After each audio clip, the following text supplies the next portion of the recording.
Crunches. Crunches emphasizes upper abs. Starting position. Lie on your back on the floor, your legs across a bench in front of you. You can put your hands behind your neck or keep them in front of you, whichever you prefer. Execution. Curl your shoulders and trunk upward toward your knees, rounding your back. Don't try to lift your entire back up off the floor. Just roll forward and crunch your rib cage toward your pelvis.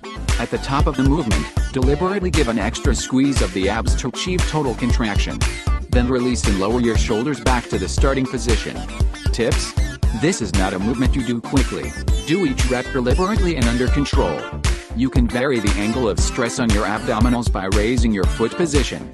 The lower back should always be on the ground. Squeeze your abdominal muscles at the high position and hold for 1 to 2 seconds.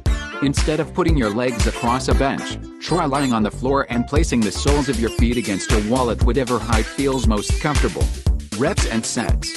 4 sets, 10 reps each set.